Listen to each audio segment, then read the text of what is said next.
Welcome to Arya Socio Academy. Please like, share and subscribe my channel and also press bell icon. Thank you. Hello friends, welcome to Arya socio academy. आज हम लोगों ने topic चुना है समिति। आज हम लोग पढ़ेंगे समिति क्या है, कैसे बनती है, समिति की विशेषताएं क्या है इत्यादि। समिति से रिलेटेड जो भी चीजें हैं उसको आज हम लोग यहाँ देखेंगे। सबसे पहले तो जिन लोगों ने मेरे चैनल को सब्सक्राइब नहीं किया है तो वो सबसे पहले सब्सक्राइब कर लें, बेल आइकन दबाना ना भूलें और लाइक और शेयर जरूर करें। साथ ही साथ जरूर आप अपने पॉजिटिव कमेंट्स दें जिससे मेरा मनोबल बढ़े और मैं आप लोगों के लिए इसी तरह अच्छे से अच्छा वीडियो मैं आप लोगों के लिए बनाती रहूं। चलिए शुरू करते हैं आज का टॉपिक समिति। समिति को शुरू करने से पहले कुछ परिभाषाएं हम लोग देख लें। मुख्य रूप से मैंने यहाँ दो ही परिभाषा लिया है जो मेरी दृष्टि में बहुत उचित है समिति को समझने के लिए। तो यहाँ दो परिभाषाओं की हम लोग यहाँ चर्चा कर लें कि समिति मैकाइवर एवं पेज के अनुसार। मैकाइवर एवं पेज कहते हैं कि समिति मनुष्यों का एक समूह है जो इसे किसी सामान्य उद्देश्य या उद्देश्यों को प्राप्त करने के लिए संगठित किया जाता है। मैकाइवर एवं पेज के अनुसार क्या कहते हैं कि यह लोगों का एक समूह है जिनको विशेष उद्देश्यों के लिए, विशेष उद्देश्यों को ध्यान में रखकर वो संगठित होते हैं और उसे ही हम समिति कहते हैं। यहाँ गिलिंग की परिभाषा देखें तो वो क्या कहते हैं, समिति व्यक्तियों का एक समूह है जिसमें व्यक्ति किन्हीं निश्चित उद्देश्यों के लिए संगठित होते हैं। मतलब कि लोगों का ये समूह है और इनके कोई उद्देश्य होता है जिससे ये मिलकर सहयोग करते हैं, संगठित होते हैं तथा जो कुछ मान्यता प्राप्त या स्वीकृत कार्य प्रणालियों द्वारा व्यवहार करते हैं। मतलब कि उस समिति को चलाने के लिए कुछ नियम होते हैं, कुछ कार्य प्रणालियां होती हैं, उसकी यहाँ चर्चा हो रही है। तो यहाँ हम लोगों ने मुख्य रूप से दो परिभाषाएं देख ली। चलिए अब डिटेल में देखते हैं कि समिति क्या है। अब अपनी तरफ से अपने से हम लोग सीखें कि समिति कैसे बनती है। यह समाजशास्त्र के अंतर्गत अगर हम किसी भी चीज की चर्चा करते हैं तो वो सब सारी चर्चा क्या है, मनुष्य से रिलेटेड होती हैं। हम मनुष्य के बारे में ही, क्योंकि मनुष्य के मानव समाज की हम यहाँ समाजशास्त्र में चर्चा करते हैं तो मनुष्य इसका मुख्य केंद्र रहता है। तो मनुष्य क्या है, एक सामाजिक प्राणी है, वो समाज के बिना नहीं रह सकता है और समाज में रहने के लिए उसे क्या है, विभिन्न तरह की आवश्यकताएं होती हैं। मनुष्य के जीवन में बहुत तरह की आवश्यकताएं होती हैं, उसके उद्देश्य होते हैं या उसके हित होते हैं। मनुष्य के यहाँ बहुत सारी आवश्यकताएं हो सकती हैं, हित होते हैं, उद्देश्य होते हैं जिनकी यह क्या करता है, पूर्ति समाज के माध्यम से करता है। तो इनकी पूर्ति के लिए वो क्या है, यहाँ समिति का निर्माण हो रहा है। ये पूर्ति कैसे कर सकता है, वो चाहे तो स्वयं द्वारा भी कर सकता है, लेकिन स्वयं द्वारा मनुष्य सारा कार्य नहीं कर सकता है। जैसे मान लीजिए अगर वो अस्वस्थ हो जाए, अस्वस्थ होने पर असहाय हो जाता है, उसे उपचार की आवश्यकता होती है, तो क्या है, किसी न किसी चिकित्सालय में जाएगा तो उसे क्या है, वो सारी अपनी जीवन की जितनी आवश्यकता है वो स्वयं से पूरी नहीं कर सकता है। तो इसलिए ये स्वयं द्वारा भी इसकी सारी आवश्यकताएं पूर्ति नहीं हो सकती हैं। दूसरा साधन आ सकता है संघर्ष द्वारा। तो क्या मनुष्य हर किसी से लड़के झगड़ के अपनी आवश्यकताओं को पूरा कर सकता है? नहीं कर सकता है, क्योंकि उसके बहुत सारे संबंध खराब हो सकते हैं, समाज में जो नियंत्रण है वो उथल पुथल हो सकता है। तो यहाँ संघर्ष द्वारा भी वो अपने आवश्यकताओं को पूर्ति नहीं कर सकता है। तब यहाँ तीसरा ऑप्शन आता है सहयोग द्वारा। तो तब उसके पास अंतिम विकल्प क्या बचता है कि उसे अन्य लोगों के साथ सहयोग करना पड़ेगा, एक दूसरे की मदद करेंगे तब जाके मनुष्यों की आवश्यकताएं पूरी हो पाएंगी। तो यहाँ हम लोग समिति में क्या हो गया, मुख्य आधार सहयोग हो गया। सहयोग को अगर देखें तो सहयोग भी तीन तरह के होते हैं। एक हो गया आपको आकस्मिक सहयोग। आकस्मिक सहयोग होता है जिसमें मनुष्य क्या होता है, अचानक किसी को परेशानी हो जाए, अचानक मानवतावश, यहाँ क्या है, अचानक कोई परेशान हो जाए तो उसको हम लोग उसकी सहायता मानवतावश करते हैं। जैसे कि किसी की अगर गाड़ी कीचड़ में फंस जाती है,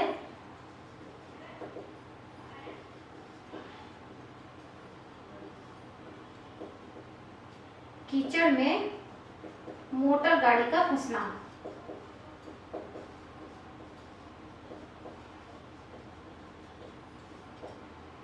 तो यहाँ क्या है, आकस्मिक सहयोग है कि अगर किसी की गाड़ी बाय चांस कीचड़ में फंस जाती है तो वहां जो लोग आसपास रहते हैं, जो देखते हैं, तो वो उसको निकालने का प्रयास करते हैं। तो वहां क्या है, मानवता है, वहां मानवता बस लोग उसका सहयोग करते हैं।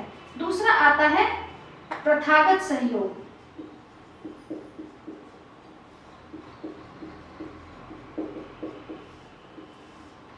प्रथागत सहयोग में प्रथाओं के माध्यम से हम सहयोग करते हैं। जो हमारी प्रथाएं परंपराएं हैं उनमें सहयोग अपेक्षित माना गया है, उस चीज को हम लोग कहते हैं प्रथागत सहयोग। उसमें क्या है, जैसे आप समझिए विवाह में हम लोग क्या, विवाह में पुरोहित को बुलाते हैं, पुरोहित या नाई की आवश्यकता पड़ती है, तो ये सब क्या है, प्रथागत सहयोग है। अब तीसरा आ जाता है आपको उद्देश्यीय सहयोग, उद्देश्यपूर्ण सहयोग।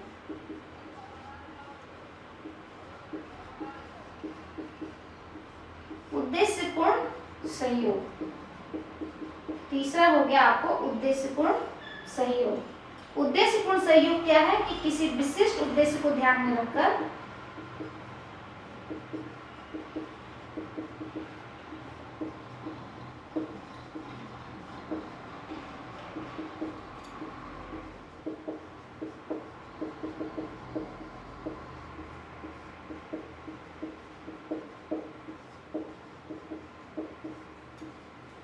विशिष्ट उद्देश्य में क्या है, उद्देश्यपूर्ण सहयोग क्या है कि हम कोई उद्देश्य जो है, उद्देश्य को ध्यान में रखकर हम एक दूसरे का सहयोग करते हैं, तो वो क्या हो गया, उद्देश्यपूर्ण सहयोग। और इसी से संगठन का निर्माण होगा। हम लोग जब एक दूसरे का सहयोग करेंगे, सहायता करेंगे, तो ये मिलजुल कर क्या होगा, संगठन का निर्माण होता है। और यही संगठन क्या कहलाता है, समिति कहलाता है। यही संगठन क्या है, समिति कहलाता है। तो यहाँ हम लोगों ने कितनी आसानी से देखा कि समिति क्या है, मनुष्यों से, मनुष्य क्या एक सामाजिक प्राणी है, तो मनुष्यों का समूह है जो अपनी आवश्यकताओं की पूर्ति के लिए या अपने विभिन्न तरह के उद्देश्यों की पूर्ति के लिए सहयोग करता है। और सहयोग के माध्यम से जो संगठन निर्मित होता है उसे ही हम समिति कहते हैं। तो यहाँ हम लोगों ने समिति को समझ लिया कि समिति क्या होती है और समिति कैसे बनती है। देखिए मुख्य रूप से मनुष्य का एक समूह है, ये क्या है, मनुष्यों का एक समूह है। यहाँ कहते हैं व्यक्तियों का एक समूह है। तो यहाँ हो गया आपको मनुष्य आ गया। किसी सामान्य उद्देश्य या उद्देश्यों को प्राप्त करना, यहाँ क्या है, एक सामान्य उद्देश्य होता है। यहाँ क्या है, उद्देश्य या आवश्यकताएं हैं। संगठित होते हैं, मतलब कि सहयोग करते हैं और संगठन होता है, और इसे ही हम समिति कहते हैं, जिसमें कुछ इसकी व्यवस्था के लिए, इसकी निरंतरता के लिए, इसको सुचारू रूप से चलाने के लिए क्या होता है, कुछ नियम बनाए जाते हैं, कुछ उपनियम बनाए जाते हैं, उसे ही हम संस्था कहते हैं, जिसको हम लोग आगे पढ़ेंगे। तो इन सबको मिला के समिति बनती है। यहाँ हम लोगों ने अच्छे से समझ लिया कि समिति क्या है। चलिए अब आगे देखते हैं कि समिति की क्या क्या विशेषताएं हैं, जिससे और क्लियर हो जाएगा कि समिति वास्तव में किसे कहते हैं। अब हम लोग चर्चा करते हैं इसकी कुछ मुख्य विशेषताओं को देखें, मुख्य तत्व हैं जिससे समिति का निर्माण होता है, या समिति की जो विशेषताएं हैं। आप इसके यहाँ समिति के गुण भी इसे बोल सकते हैं, या इसके लक्षण भी बोल सकते हैं। तो इस तरह से हम लोग यहाँ समिति की विशेषताओं को हम लोग देखते हैं। चलिए यहाँ इसका भी मैंने एक फॉर्मूला बनाया है। वो फॉर्मूला है क्या है, ऐसा अंश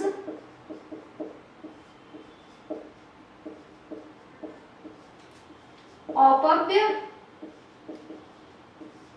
विनिनी, आसानी से याद होने लायक ये फॉर्मूला है। ऐसा अंश बी अपव्यय विनिनी, ये बताता है कि समिति की क्या क्या विशेषताएं हैं। ये अगर आप ये याद कर लें तो समिति को आप डिटेल में भी लिख सकते हैं, समिति को बता भी सकते हैं, एक्सप्लेन भी कर सकते हैं कहीं भी। तो इसलिए यह मुख्य रूप से ये फॉर्मूला समिति के अंतर्गत एक ही फॉर्मूला है, ये सबसे समिति को एक्सप्लेन करने के लिए। ए से हो जाता है आपको ऐच्छिक सदस्यता। ए से क्या है? ऐच्छिक सदस्यता।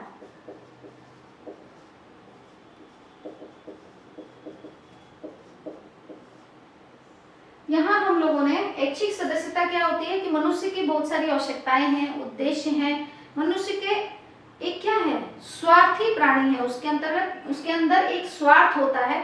वो अपनी जहां उसका स्वार्थ पूरा होता है वो उसी समिति से जुड़ना पसंद करता है।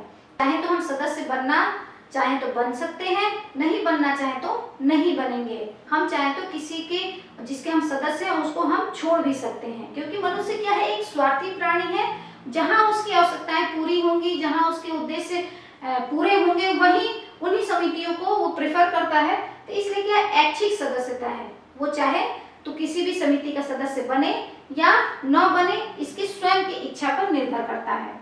दूसरा आता है आपको साधन। समिति क्या है? साधन है। साधन का मतलब माध्यम होता है। साधन मतलब यहाँ होता है माध्यम। समिति क्या है? मनुष्यों की आवश्यकताओं को पूरा करने का माध्यम होता है। वो साध्य नहीं है बल्कि यह साधन है, यह माध्यम होता है जिससे वो अपनी आवश्यकताओं को पूरा करता है। और से हो गया आपको अस्थायी प्रकृति।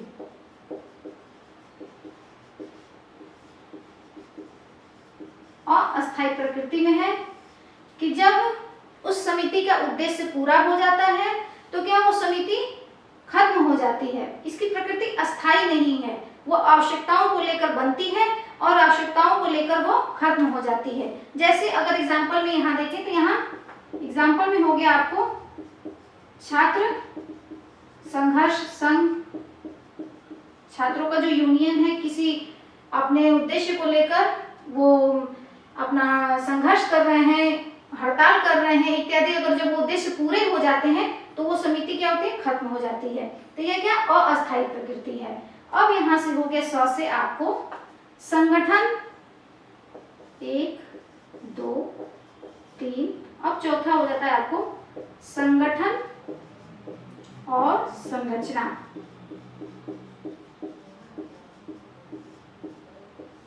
समिति में क्या है? समिति में एक संगठन होता है, क्योंकि जहां सहयोग नहीं होगा तो वहां संगठन नहीं बनेगा, और जब संगठन ही नहीं होगा तो समिति नहीं होगी। तो बिना संगठन के, बिना सहयोग के समिति हो ही नहीं सकती है। तो संगठन के अभाव में समिति नहीं होती है। संगठन के अभाव में समिति नहीं होती है। समिति नहीं होती है। जैसे एग्जाम्पल हम ले लें भीड़। भीड़ में क्या है? भीड़ में कोई संगठन नहीं होता है, उनमें कोई सहयोग नहीं होता है, तो इसलिए क्या है? वो समिति नहीं कही जाएगी। और जहां संगठन होगा, जहां सहयोग की भावना होगी, वही समिति का निर्माण होगा, वही समिति कहलाएगी। तो अर्थात संगठन का होना अनिवार्य है। दूसरा आता है अब संरचना। संरचना क्या कहता है कि ऊपर से नीचे तक, ऊपर से नीचे तक उतार चढ़ाव का एक क्रम होता है। उतार चढ़ाव का एक क्रम होता है जिससे समिति की संरचना बनती है।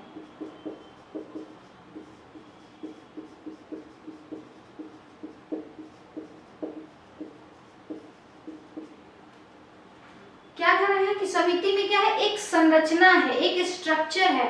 वो दिखता है कि हाँ ऊपर से लेकर नीचे तक कुछ उसके स्ट्रक्चर है। जैसे आपको हो जाते हैं यहाँ क्लर्क से लेकर मैनेजर तक, विभिन्न तरह के उसमें श्रेणियां हैं, पद हैं, और एक स्ट्रक्चर का निर्माण होता है क्लर्क से मैनेजर तक। तो यहाँ हम लोगों ने संघ से देख लिया संगठन और संरचना, समिति में संगठन होता है और समिति का एक संरचना होता है। औ से हो गया आपको औपचारिकताएं।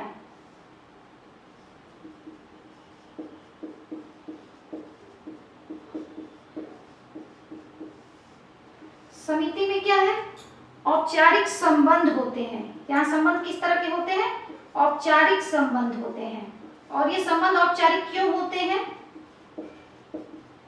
औपचारिक संबंध क्यों होते हैं? क्योंकि ये उद्देश्य उन्मुख है।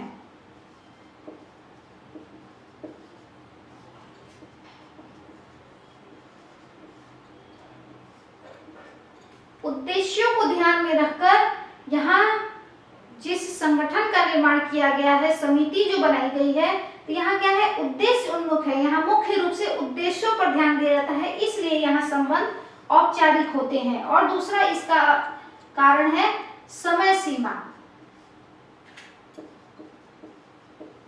दूसरा इसका कारण है समय सीमा, क्योंकि इसमें इसकी प्रकृति अस्थायी है, तो इसमें समय भी निश्चित होता है। जहां तक आवश्यकताएं हैं वहीं तक हम संबंध स्थापित करते हैं, जो औपचारिक रूप से रहते हैं। तो समय कम मिलता है, इसलिए भी यहाँ औपचारिक संबंध होते हैं।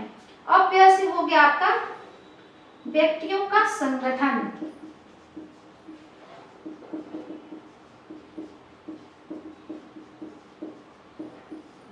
ये क्या कहता है?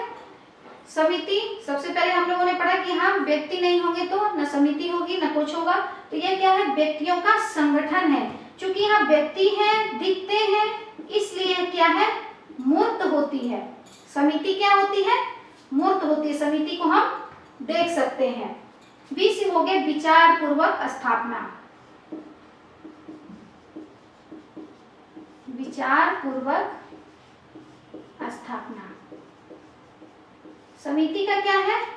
हम लोग सोच समझकर समिति का निर्माण करते हैं।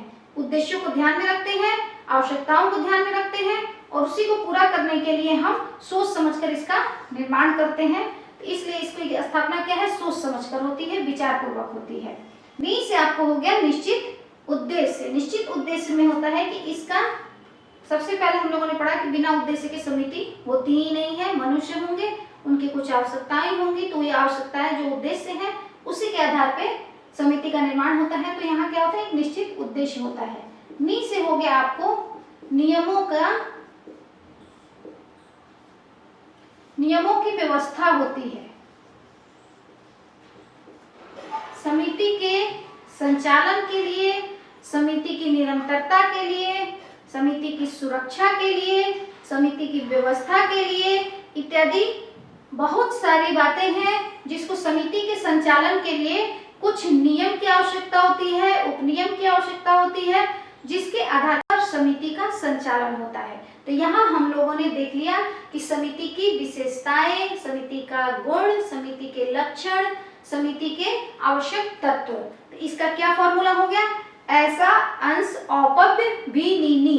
ऐसे हो गया ऐच्छिक सदस्यता, सा से हो गया साधन, अ से हो गया अस्थायी प्रकृति, सन से हो गया संगठन और संरचना, औ से हो गया औपचारिक संबंध, व्य से हो गया व्यक्तियों का संगठन, बी से हो गया विचार पूर्वक स्थापना, नी से हो गया निश्चित उद्देश्य और एक और नी से हो गया नियमों की व्यवस्था। इससे इन सबको से कुल मिलाकर समिति का निर्माण होता है और समिति के ये सारी विशेषताएं हैं। तो यहाँ हम लोगों ने देखा कि समिति की विशेषताएं। Welcome to Arya Socio Academy. Please like, share and subscribe my channel and also press bell icon. Thank you.